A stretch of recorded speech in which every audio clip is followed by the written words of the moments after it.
मी माननीय रेल्वे मंत्र्यांना भेटलो, श्री वैष्णव यांना, त्यांना माझी भूमिका समजून सांगितली की जो गोल्डन ट्रायंगल आहे नाशिक पुणे मुंबई हा एक गोल्डन ट्रायंगल आहे. पुणे नाशिक मुंबई असा जर पाहिला तर एक त्याला सुवर्ण त्रिकोण म्हटलं जातं. त्याचं नैसर्गिकरित्या जर रेल्वे करायची ठरली तर कशी केली पाहिजे, सरळ पद्धतीने केली पाहिजे, तो ट्रायंगलच झाला पाहिजे. असं नसताना त्याचा पूर्णपणे दिशा बदलून ती दुसरीकडे नेणं आणि जो प्रवास 2 तासात होणार होता तो 5-6 तासाचा करणं, याला काही कोणत्या याच्यातून नियोजनातून केलं जातं हे काही मला समजत नाही.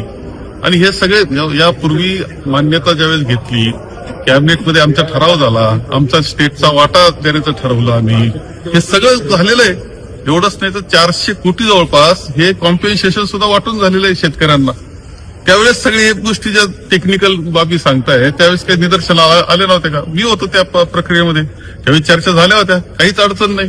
अनेक देशांमध्ये हे जे आहेत म्हणजे तिथे जे आर्मीचं केंद्र असे तर खूप ठिकाणी आहेत, अनेक देशांमध्ये आहे. आता प्रॉब्लेम राहिले नाही ते, परंतु का असं केलं जातंय हे समजत नाही. आणि अत्यंत दुर्दैवी आमच्या विभागाच्या दृष्टीनं म्हणजे संगमेर अकोला आणि सगळ्याच नगर जिल्ह्याच्या दृष्टीनं इव्हन ही मी म्हणतो ही रेल्वे जी आहे जुनी ही संगमेर अकोल्यातून जाणारी ही तर पूर्णपणे सगळ्या विभागाला मदत करणारी आहे, शिर्डी आणि विमानतळाच्या जवळून जाणारी आहे. असं असताना हा बदल का करतायत हे समजत नाही आणि खूप दूरगामी परिणाम आमच्यावर होणार आहे. कनेक्टिव्हिटीचा मोठा प्रॉब्लेम होणार आहे.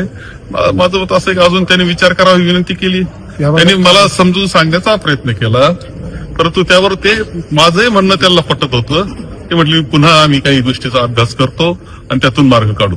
काय कारण असू शकेल असं बदलण्यामागचं राजकीय कारण? ते जे सांगतात जुन्नरला जे केंद्र आहे म्हणजे सॅटेलाइटचं केंद्र आहे दूरसंचारचं, त्याच्यावर परिणाम होईल त्यांच्या संदेशवहनावर असं त्यांचं म्हणणं आहे.